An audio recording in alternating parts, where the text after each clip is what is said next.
Welcome to this episode of Chattin with Staxx. I'm your host, Bill Staxx, and today we're going to talk about the kidnapping of Frank Sinatra Jr. If you guys don't know, he was kidnapped in 1963.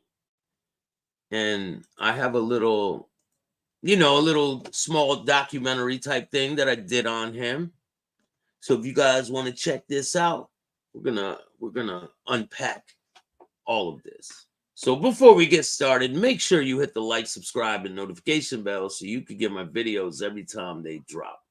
Salvatore says Staxx is the hardest worker in the podcast game. Hey, I'll take that. I'm striving for greatness, and you'll see I will achieve it. I think I already have. But anyway, let's get to the story, and I got some extra things that I'm going to play after this. Now, these reports are straight from the FBI, so you can't take them all as fact.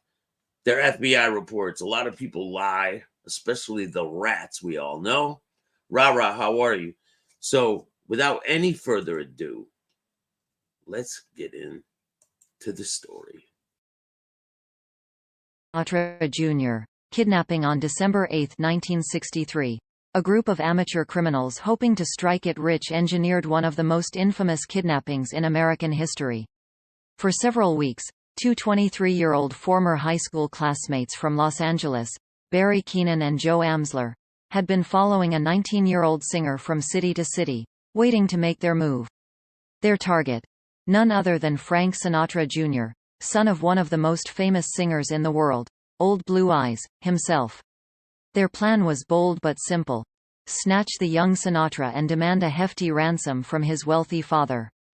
The abduction the pair decided to strike on the evening of December 8, 1963, just days after the assassination of President John F. Kennedy. Sinatra Jr., just beginning his career in music, was performing at Harrah's Club Lodge in Lake Tahoe on the border of California and Nevada. Around 9 p.m. he was resting in his dressing room with a friend when Keenan knocked on the door, pretending to be delivering a package. Keenan and Amsler entered, tied up Sinatra's friend with tape, and blindfolded their victim. They took him out a side door to their waiting car. The singer's friend quickly freed himself and notified authorities. Roadblocks were set up, and the kidnappers were actually stopped by police, but they bluffed their way through and drove on to their hideout in a suburb of Los Angeles. The investigation by 9:40, the FBI office in Reno was brought in on the case. Agents met with young Sinatra's father in Reno and his mother in Bel Air, California. The motive was presumed to be money. The FBI recommended that Sinatra wait for a ransom demand, pay it, and then allow the Bureau to track the money and find the kidnappers. The ransom demand the following evening, Keenan called a third conspirator, John Irwin, who was to be the ransom contact. Irwin called the elder Sinatra and told him to await the kidnappers' instructions. On December 10, he passed along the demand for $240,000 in ransom. Sinatra Sr. gathered the money and gave it to the FBI, which photographed it all and made the drop per Keenan's instructions between two school buses in Sepulveda, California during the early morning hours of December 11. Sinatra goes free while Keenan and Amsler picked up the money. Irwin had gotten nervous and decided to free the victim. Sinatra Jr. was found in Bel Air after walking a few miles and alerting a security guard. To avoid the press, he was put in the trunk of the guard's patrol car and taken to his mother Nancy's home. Young Sinatra described what he knew to FBI agents, but he had barely seen two of the kidnappers and only heard the voice of the third conspirator. Making the case still, the Bureau tracked the clues back to the house where Sinatra had been held in Canoga Park and gathered even more evidence there. Meanwhile, with the FBI's progress being recounted in the press, the criminals felt the news tightening. Irwin broke first, spilling the beans to his brother, who called the FBI office in San Diego. Hours later, Keenan and Amsler were captured, and nearly all of the ransom was recovered. Although the defense tried to argue that Frank Sinatra Jr. had engineered the kidnapping as a publicity stunt, the FBI had strong evidence to the contrary. The clincher was a confession letter written earlier by Keenan and left in a safe deposit box. In the end, Keenan, Amsler, and Irwin were all convicted.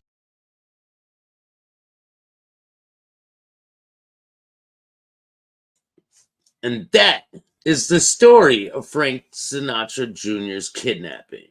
It's crazy that they thought that they could get away with something like that. Blue Eyes himself wanted to just pay the money and be done with it. He didn't want to deal with a whole bunch of bullshit, which he ended up dealing with a lot of bullshit because the FBI had him doing all this crazy shit. But the kidnappers almost got caught as they were doing it. Like they almost got caught as they were driving away with the victim. But anyway, we have another little snippet for you guys. These are little short stories, and I hope you guys enjoy them.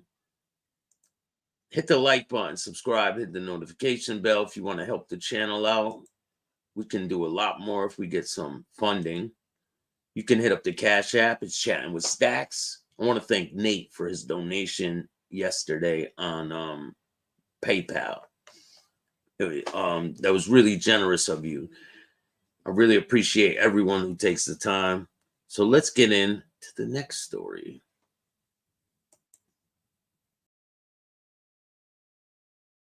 Original name Meyer Lansky, born July 4, 1902, officially assigned date by U.S. authorities, Grodno, also spelled Grodna, Russian Empire, now in Belarus. Died January 15, 1983, Miami Beach, Florida, U.S., one of the most powerful and richest of U.S. crime syndicate chiefs and bankers.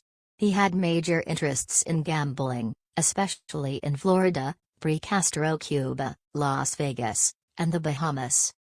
A Polish Jew born in the Russian Pale of Settlement, Lansky immigrated with his parents to New York's Lower East Side in 1911. By 1918 he and the American gangster Bugsy Siegel were running a floating crap game and then graduated into highly lucrative auto theft and resale. In the course of the 1920s, Lansky's gang branched into burglaries, liquor smuggling, and other rackets and came under the aegis of crime boss Giuseppe Masseria. Lansky and Siegel had also developed a squad of professional murderers for hire, the prototype for the later Murder Incorporated, headed by Louis Buchalter and Albert Anastasia. Lansky became a naturalized citizen in 1928. It was allegedly Lansky who persuaded the Italian-born crime boss Lucky Luciano to have Masseria assassinated in 1931 and provided Siegel's services for that purpose, making the four-man hit team representative of the major New York crime factions. Between 1932 and 1934, Lansky joined Luciano and the American gangster Johnny Torrio, among others, in forming the National Crime Syndicate and became one of its major overseers and bankers, often laundering funds through foreign accounts. By 1936, Lansky had begun to develop gambling operations in Florida and New Orleans and also in Cuba, where he arranged payoffs to Cuban dictator Fulgencio Batista. He also financed Siegel's casino developments in Las Vegas, and ordered Siegel's execution in 1947, after Siegel welched on the syndicate.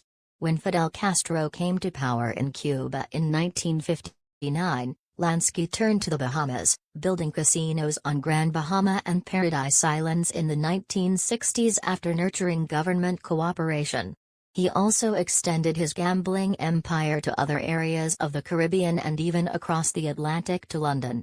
He was involved in narcotics smuggling, pornography, prostitution, labor racketeering, and extortion, and had control of such legitimate enterprises as hotels, golf courses, and a meat packing plant. Monies were secreted in Swiss banks. By 1970 his total holdings were estimated at $300 million. In 1970, fearing both a call to a grand jury and indictment for income tax evasion, he fled to Israel, seeking to remain under the law of return. However, Israel eventually expelled him, and he ended up back in the United States facing several indictments. In 1973 he was convicted of contempt of a grand jury, a verdict overturned on appeal, but acquitted of income tax evasion. Indictments on other charges were abandoned in 1974, partly because of his chronic ill health. In 1979 the House of Representatives Assassinations Committee, ending its two-year investigation of the Warren Commission report, linked Lansky with Jack Ruby, the nightclub owner who killed U.S. President John F. Kennedy's assassin, Lee Harvey Oswald. What's up, everybody? I hope you guys like that little short. I got one more for you before I go. And I've been working on a lot of things. I got a big show coming tonight with Matt Granahan. We're going to be talking about a whole bunch of stuff. Shout out to Matt Granahan. Maureen, how are you? Thank you guys all for watching today. Rah, what's going on? Bruno, we got some breaking news too. So I guess Donkey Dominic is in rehab. He's in detox. So pretty crazy, right? So I wonder what happened when he was out with them other mob rats. I have an idea, but we'll have to wait to find out. I appreciate all you guys. Let's get into the next story.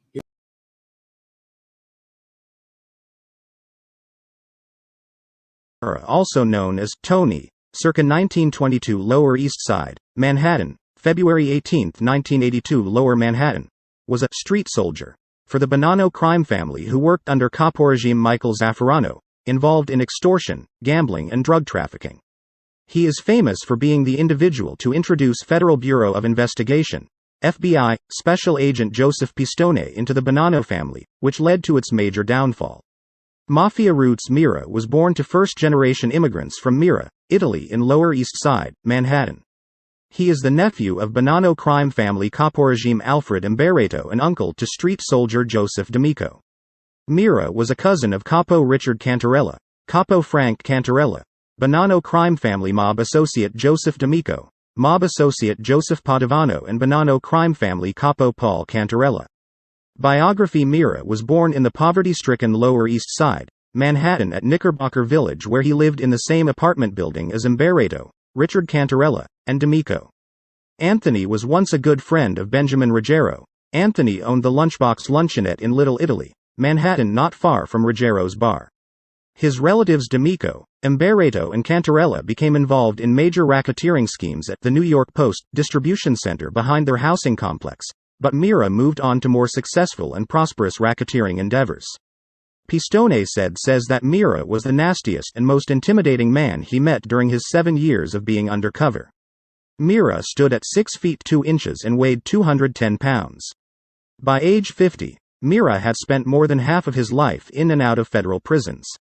It is estimated that by 1975 Mirra had murdered 30 to 40 people, although he was never convicted any murders. Mirra had a reputation of being ruthless killer with unpredictable mood swings. He was the self-confessed assassin of Anthony Carfano and comedian Alan Drake's wife, Janice Hansen, in 1959. Due to Anthony's irrational behavior, nobody could ever build a close relationship with him. He would never talk about anything that did not involve criminal activities.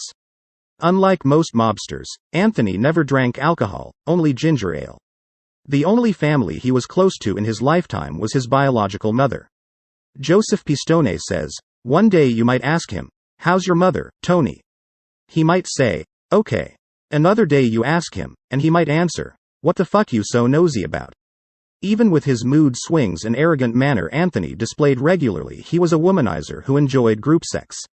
Women became attracted to him, even though he treated them like dirt. As a child and into his adolescence, he had never shown any interest in friendship or romantic relationships and was bullied throughout his childhood by peers, which ended in violent fights, and usually with the other one getting stabbed. Anthony never married but had many girlfriends that ranged from bimbos to movie stars. When he wasn't hustling them, he abused them physically and berated them with insults. Anthony remained a recluse from his fellow mobsters. As an adult, Anthony would visit his mother regularly, every Sunday, to drive her to Mass, Mother's Day and her birthday. On the day of his visits, he would not commit any crimes the day before, the day of, or the day after visiting. Anthony was the first initial contact FBI agent Joseph Pistone made in his undercover operation, which led to his infiltration of the Bonanno crime family. He introduced Pistone to Benjamin Ruggiero and offered the FBI agent a job handling his slot machine route. Not long after their partnership sparked up in 1975, Mirra fled New York City after being indicted for drug trafficking. The FBI caught up with him 3 months later and he was sent to federal prison again for 8.5 years. After the sudden and untimely death of his capo Michael Zaffarano, Mirra took over the Bonanno crime family pornography empire and worked under the equally powerful Sicilian capo Cesare Bonventre. Mirra also muscled in on several Little Italy, Manhattan restaurants and bars. A knife man, Mirra was known among fellow mobsters as a knife man. It was a common practice for all mobsters to carry knives, because they were routinely rousted by police officers and didn't want to be caught with illegal firearms on them. Mirra carried a folding knife with a long blade. It was uncommon for mobsters to ever use their blade, preferring the use of a firearm, unlike Mirra. While Pistone was undercover, he was repeatedly warned by fellow mobsters that, if you ever get into an argument with him, Mirra, make sure you stay an arm's length apart, because he will stab you. Reputation on the streets, Mirra was always in trouble, either with the authorities or fellow mobsters because of his obnoxious behavior and insults. Anthony had no real allegiance to anybody and always in trouble with the authorities, which gave him a bad reputation on the street.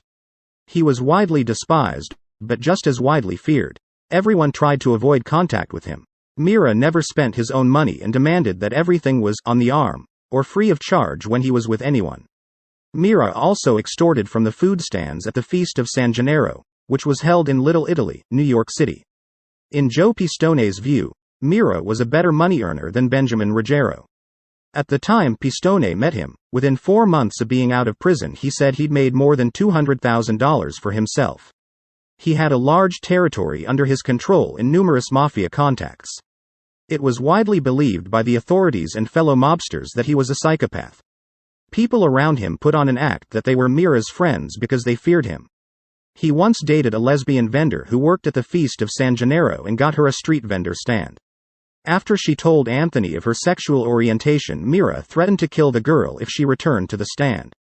Criminal enterprising, he also was involved in a vending machine operation that dealt in slot machines, peanut vending machines, video arcade machines and pinball machines that were distributed all over New York City. He had them installed in stores, luncheonettes, social clubs and after-hours establishments. The slot machines, since they were illegal, would be installed in the establishment's back room or basement. He would open the machines with a key he carried and give the store owner his cut of the profits, $25 and up. This coin collection route produced $2,000 a week. Mirra was involved in strong-arm schemes and extorted from several bars and restaurants. Each of the owners would pay him $5,000 a week in protection money, which he would become irrational if he did not receive. The Bonanno Civil War in 1979, following the takeover of Philip Rastelli as leader of the Bonanno crime family, the family divided into two factions. The Red Team, led by capos Alphonse Indelicato, Dominic Trinchera and Philip Giacconi, including Cesare Bonventre, Gerlando Shosca, Nicholas Marangelo and Michael Sabella, and the Black Team, led by Dominic Napolitano and Benjamin Ruggiero. Taking a stand against the family the day before Philip Giacconi, Dominic Trinchera and Alphonse Indelicato were to be executed, Mirra announced at the Toyland Social Club to Nicholas Marangelo that he was joining the opposition. On May 5, 1981, the day of the executions, Dominic Napolitano called Mirra's uncle Albert Imbarreto and told Albert to come down to the motion lounge for a sit-down. At the sit-down, Napolitano had two of his sidewalk soldiers flank Imbarreto on either side of him until Napolitano received confirmation that the executions were followed through. Dominic would later tell Joseph Pistone, when Albert heard that, he turned ash white. He thought we were going to hit him too. But I just reamed at him about Tony, told him Tony was no good, and that Albert, better recognize that and act right himself.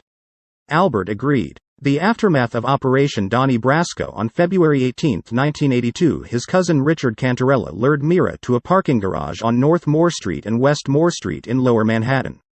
As Cantarella and his uncle Alfred Imbarreto kept watch outside, his cousin, Joseph D'Amico, climbed into Mirra's burgundy Mercedes-Benz and shot him in the temple at point-blank range. When the New York Police Department tapped on his window, hours later, Mirra looked like he was sleeping. His head had fallen forward so his chin rested on his chest, and his eyes were closed, but blood drizzling from his ears indicated otherwise. He was shot 3 times, 2 behind his ear and 1 in the cheek. A 4th bullet had lodged itself in his left knee. So much blood had drained down inside Mirra's jacket and into the seat of his pants that even his yellow boxer shorts were saturated red. Cantarella had been given the contract to murder Mirra by Joseph Massino. The hit was in retaliation for the Donnie Brasco infiltration. After Massino had Dominic Napolitano murdered the year before, Mirra went into hiding, fearful that he was next to be slain. Massino figured Mirra would trust his own members of his family, which was the reason Massino gave Cantarella the assignment. It is ironic that the site of Mirra's execution was in the proximity of the current Bonanno crime family consigliere Stefano Canoni overlooking Pier 25, part of the South Street seaport on the Hudson River in Lower Manhattan.